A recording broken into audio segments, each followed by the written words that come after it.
Hello, everyone. My name is Yongkang He. Today, I'm going to walk you through how to migrate containers from a Rancher RKE to VMware Tanzu TKC cluster. Previously, I recorded multiple videos talk about how to migrate the containers from on-premise to Alibaba Cloud ACK, from OpenShift Cluster 1 to OpenShift Cluster 2, and also how to migrate from AKS to GKE. Also, between Huawei and Alibaba Cloud, how to migrate. And another one is from AKS to EKS. So today we're going to talk about how to migrate from a Rancher RKE to VMware TKC. So first of all, let's prepare the environment. So you need to build an RKE cluster. If you don't have an RKE cluster, here is a link. You can create an RKE cluster first. And then you need to install the right tool. In this case, I was using Custom K10. So install the backup tool to back up the containers. I got the automation code also available from a GitHub page. And secondly, you need to create a target cluster. Basically, you build a VMware Tanzu Kubernetes cluster, and also you need to install the tool Custom K10, and then how to configure the backup containers. Also, I got the automation code to help you to quickly to deploy. Typically, once you have the cluster up running, we need about 3 minutes to enable the containers backup. So today's focus is not about how to build the RKE, build the TKG, how to install the tool. We're going to focusing on, you already have the cluster, you already configure the K10, and how to migrate the containers. So here is the diagram to show you on the high level how it works.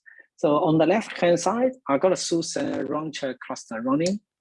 And inside of the cluster, you might notice I got a PostgreSQL database running here. From this namespace, you got all of the different Kubernetes resources. In this case, I was using Longhorn CSI driver. You got all different Kubernetes objects here. Custom K10 deployed in a separate namespace in this cluster. And with Custom K10 deployed, you can enable the snapshot backup. Basically, it will capture your application configuration and also data. And it will also allow you to export to external object storage. It could be NFS, it could be any S3 compatible or any cloud object storage. And once you have the data sitting here, on the right-hand side, you might notice I got a VMware Tanzu running here, and it was using vSphere CSI driver. I don't have PostgreSQL here yet, but I do have a Custom K10 deployed as well. So since I got the backup data is sitting from object storage, we allow it easily to import to the target cluster. And after the import finish, we allow it to quickly to restore to the target cluster. Basically, after the restore finish, the PostgreSQL database will be migrated to the target cluster. So just to summarize how it works, I will shortly to log into the console to show you how it works. From the source cluster RKE to target cluster TKC, you only need 2 steps. From your source cluster, basically you configure one backup policy. It will do the backup, do the export. And from the target cluster, you will configure an import policy and also do the restore. But obviously, you need to make sure you got the storage bucket S3 location can be accessed by both of the cluster.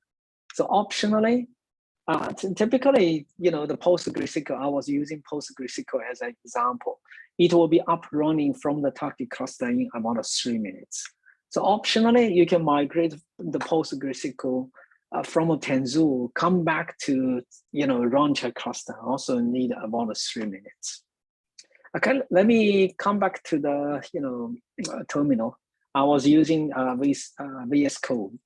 So first of all, to verify the cluster, on the top you can see I got a 3-node Tanzu cluster. It was running 1.20. On the bottom, I got a 1-node Rancher RKE cluster running. It was running 1.22. So you might have noticed we do allow it to migrate from a different version. In this case, I was actually doing the migration from RKE to TKC. That means I will migrate from a 1.22 to the 1.20. Okay, so from the higher version to the lower version, no issues. But obviously, most of the customer, you might want to think about an upgrade. You want to move from the lower version to the newer version. Okay, also let me confirm from my source cluster, I don't have PostgreSQL running here, but from my target cluster on the bottom, sorry, I'm actually saying, it's my mistake. Actually, on the bottom, that's the my source cluster. So you can see here, I got a namespace list. There is a namespace called Yong-PostgreSQL database. That's my application. I want to move to the target cluster, which is on the top. That's VMware TKC. Right now, you can see the namespace. I don't have a Yong-PostgreSQL database. I also want to verify what storage class we're using. So you're running different cluster. Most likely, you're using different storage class. From a Rancher, I was using Longhorn. On the bottom, you can see. From a VMware, I was using the default, management storage policy thing. That's the storage class. Okay, let me log into the web console now. So on the left-hand side, the light background, that's my source cluster. And the right-hand side, that's my target cluster. So once you log into custom web console, it's very simple, easy to use, intuitive UI. I got 8 applications. Yeah, just to confirm again, I click the 8 applications. I do the search post. Yeah, I do from my source cluster. I do have a PostgreSQL running. From my target cluster, let me do the same. The darker background, that's my target cluster. Come back to the dashboard, click applications. I do have 9 applications, but if I do the search PostgreSQL, I don't see anything yet. Okay, now from my source cluster, what I need to do is, first of all, the first step, I need to configure backup policy. I need to point to an object storage location profile. In this case, where to configure object storage location profile, click the settings. And from here, I don't have a location profile yet. What we can do is you can click a new profile. You can give a profile name, choose any one of the cloud object storage location profile, or you can choose any S3 compatible. Also, we allow you to choose NFS or Veeam backup server as a target. So in this case, I will be using S3 compatible. I will use Minnow storage. So you need to provide an access key, secret key, your endpoint, your region, your bucket name. Once you make all of these selection, you click Save Profile. I don't want to expose my secret keys, so I will create the location profile by the command line, by the automation. I will show you shortly. Before that, let me highlight. We do allow you to enable the immutable backup. That means you can avoid the ransomware attack. So now let me come back to the VS Code from my source cluster. This is my source cluster. I was running on Rancher. What I need to do is, first of all, I need to create a location profile. I showed you from the UI. All you need to do is provide all these details, click Save.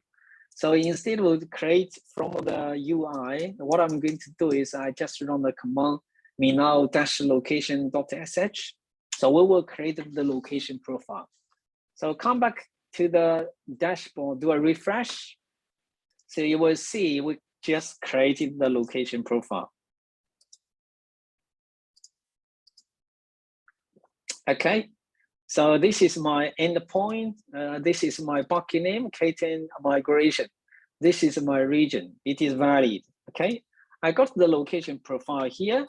And also you need to configure backup policy to back up the PostgreSQL application. So what I can do is you can click a policy here and click here to create a new policy.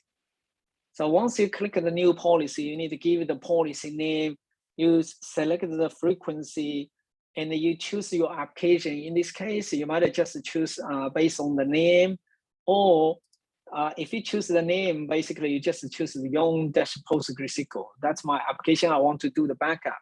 You can also do the label-based selection. So let's say I want to choose the label, match this, the label. Once it matches this label, we will automatically back them up. And also, there are some other advanced settings. If you don't want to do the advanced settings, you can just click create policy. We will create the backup policy. So again, I love automation. I don't know who doesn't love automation. So I'm going to create the policy also from the YAML file. I want to automate it.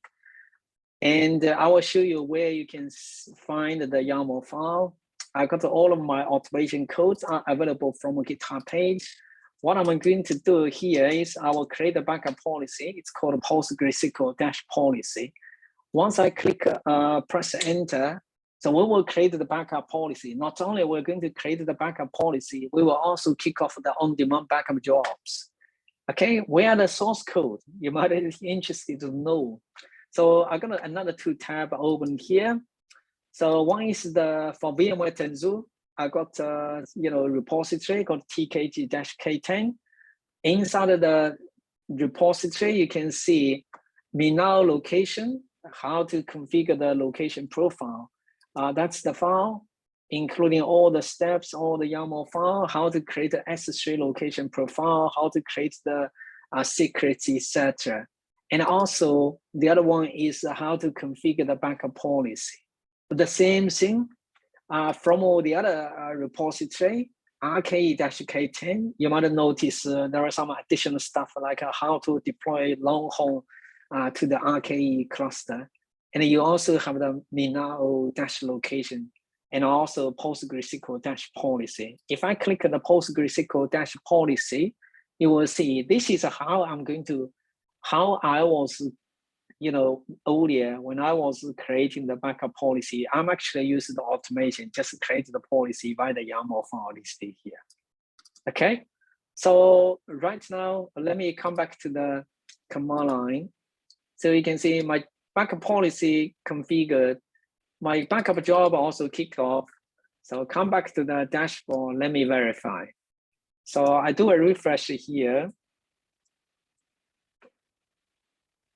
So you will see my backup policy has been created. I will run the backup policy every 30 minutes, and I will copy to the external object story. In this case, now, migration, that's my location profile, my bucket name, KTM migration. So if I come back to the dashboard, you will see my backup jobs actually already kicked off. So you can see the backup job kicked off and it is running right now. If I click the job details here, you can see actually my snapshot backup job already finished. So not only we capture your application data, we also capture your Kubernetes configuration plus your data. So if I click the job details here, you can see I got everything captured here. All of these spec artifacts, your namespace, your secrets, your config maps. So we have the visibility into your Kubernetes cluster. So that means when it comes to restore, maybe somebody deleted the secrets or config maps, we allow you to select the individual resource to do the recovery, which is pretty handy. Sometimes, if you got a large environment, to restore the whole environment, it might take a long time. So if you know somebody deleted secrets or rule binding, we allow you to easily just select the objects, do the restore, which is more efficient. So while we're talking right now, you might notice my backup job finished. My export job also finished successfully. Right now, we're doing some final, it is done. That's our metadata capturing. So the backup job has been completed successfully. Not only backup job finished, we also copied it to the object storage. That's the second job in the middle. So now, how to do the import? That's the step 2. So I need to go back to the target cluster to configure import policy. So first of all, Actually, let me go to the target cluster. Remember the dark background. So that's my target cluster. I don't have any applications. PostgreSQL wasn't running here yet. But I need to configure import policy. So you might have noticed right now I got 9 applications. So once I migrate the PostgreSQL database here, you will see there will be 10 applications. So the reason is we are going to automatically to discover all of your applications via the Kubernetes API server. So let me create an import policy from here.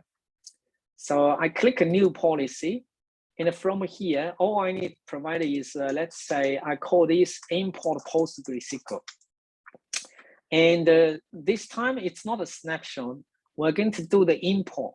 That means we're going to read the data from the backup location. The source cluster, we export it to the Minao location. But we need to configure the Minao location profile from the target cluster first. So let me actually cancel this one. Just to confirm here. So from my target cluster settings, I already have a migration. Let me remove this one. I want to show you how easy, how quickly to configure from the via the automation. So I deleted my target cluster Minao migration. That's my migration, bucket, K10 migration. So again, if you want to create from a UI, click a new profile, including all the details here, and then click save. That's it. But I'm going to, again, to create the location profile also by the automation. So this is, again, on the top, that's my VMware Tanzu cluster. I'm going to run the command Minao location. Press enter. And then shortly, the migration location profile will be created here. Let me do a refresh. So you can see the location profile has been created here.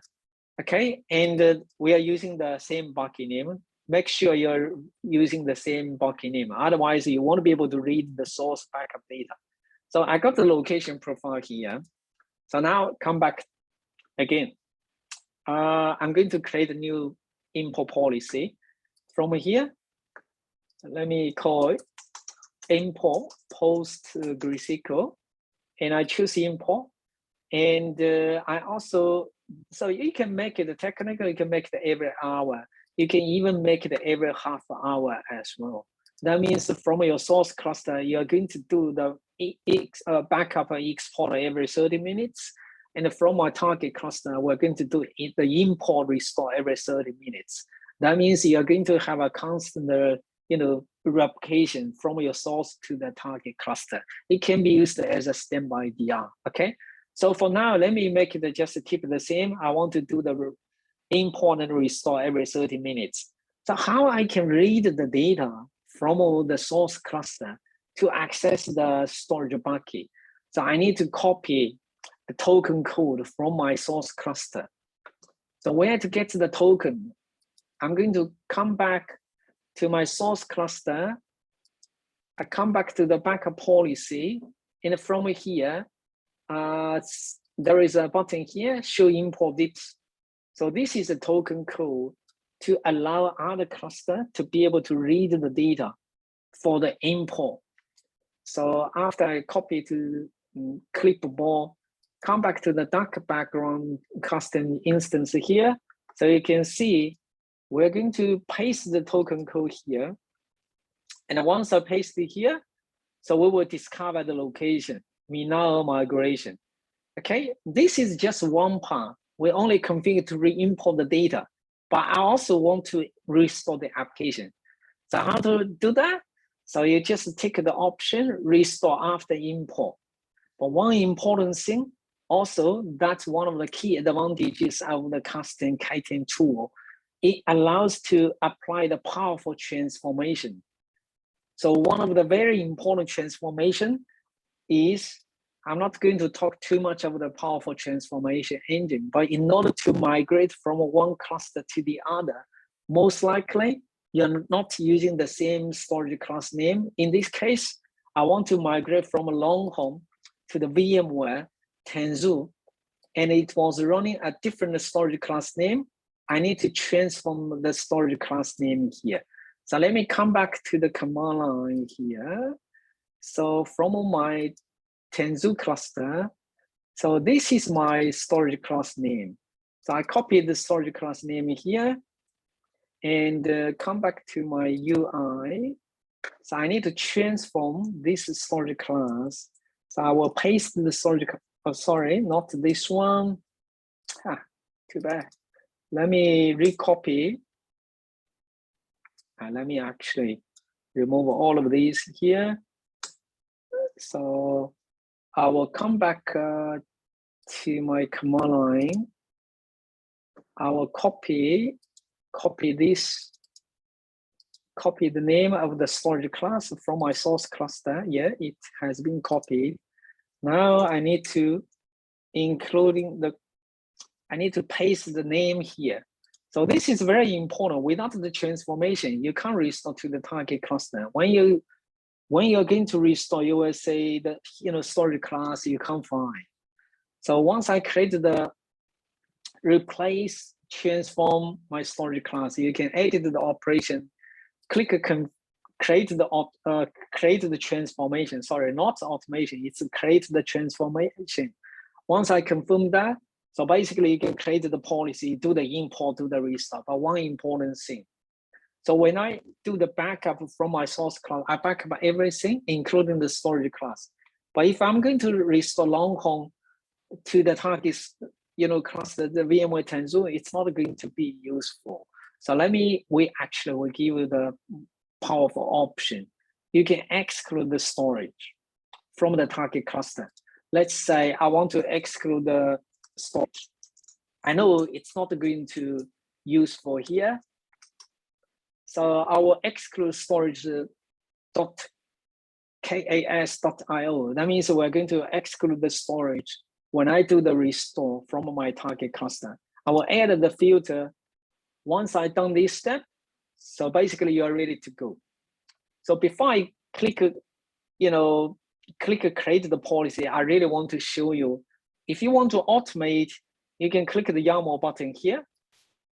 It will bring you the whole YAML file. If you want to automate it, you just click the copy button here. You can save it to a YAML file from the command line, just keep control create -f. The YAML file, we will create the import policy for you. Okay. So for now, let me go ahead and create the policy. Once I create the policy, the backup, the import restore job will be automatically to run every 30 minutes. But if you don't want to wait, you can click run once to immediately kick off the job. But before I click run once, I want to monitor the details. So I come back to the VS Code from my source cluster. What I'm going to do is I will monitor the port status. I will watch the port status. You can see more details after you kick off the import job. So I click enter. So yeah, you might have noticed so VMware System CSI, that's the VMware Tanzu cluster. And if I scroll up, you can see all of the custom services are running from our custom-io. So these are the services we need to keep running minimum. But when we actually running some jobs, we will automatically to launch some temporary pods to process your backup job, your import job. Once the job is finished, we will automatically terminate the jobs, the pods, the containers. Okay, now I'm watching the pod, progress. So I'm going to go ahead and click run once, run the policy, and you can go back to the dashboard to monitor the job details.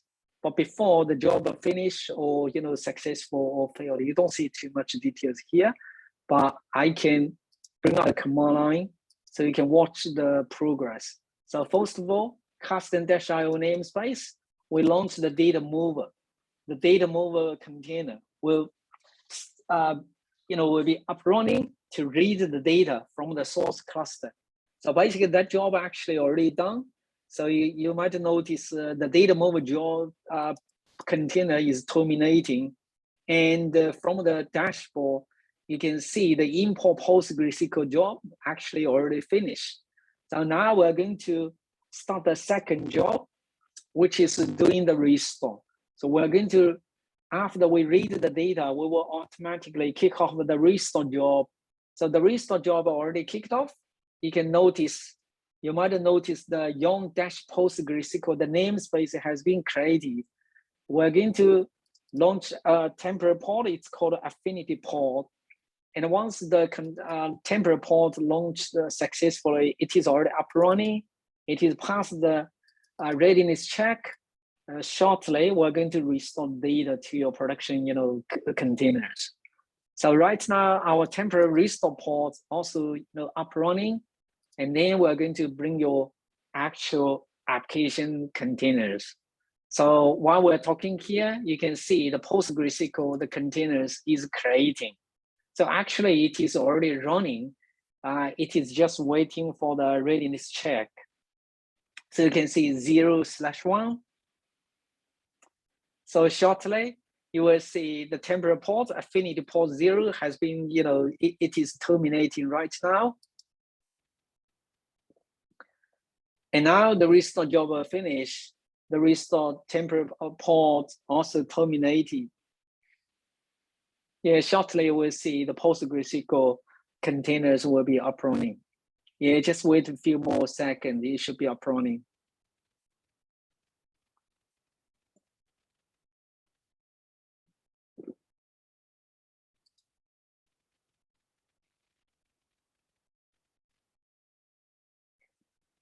So as you can see from the screen, the production namespace we restored, it's called yon-PostgreSQL.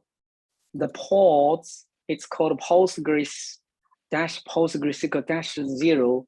It's already running and it passed the readiness check. That's why it is showing 1/1.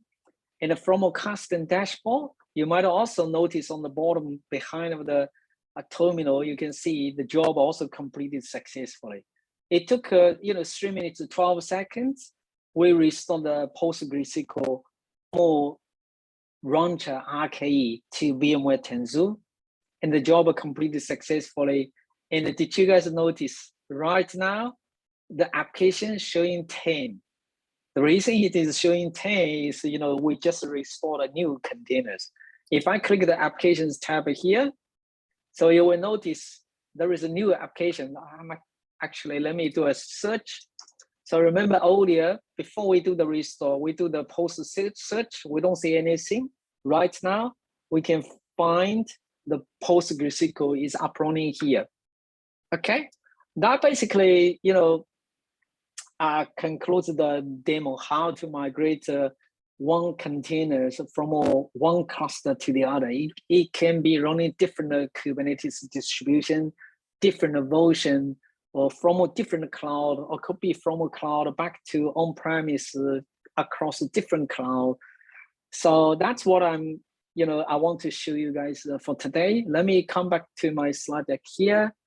So yeah, the typical use case, why customer love the application mobility. It's more about the 3 major use cases here. You want to simplify the cluster upgrade. So today you're running 1.20 or 1.22. Tomorrow you want to move to 1.23 or maybe 1.24. There are a lot of API changes.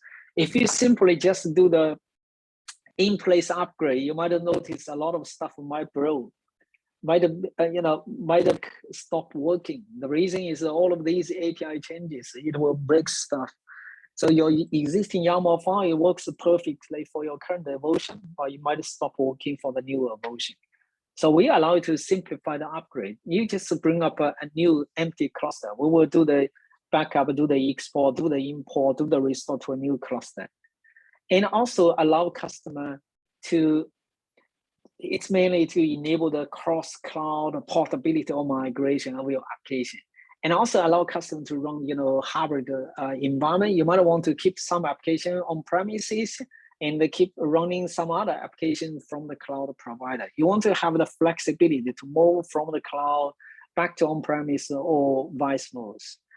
And that's the, a few major use cases. The last one is about, test dev cluster. You want to do the clone from your production to the dev test cluster. You might develop a new feature from the containers is running from the dev test cluster. It has been successfully validated. You want to move to the production. So with the application mobility, makes life a lot easier. So yeah, just to show you some of the reference links here, my automation codes, you click the link, actually you can't click. So I will include the links in the comments area once I post it to YouTube. So you got RKE, you got VMware Tanzu, and there are 2 additional links here. We provide a Kubernetes free training, and you can click all these popular badges. It's pretty cool. And our official documentation page here.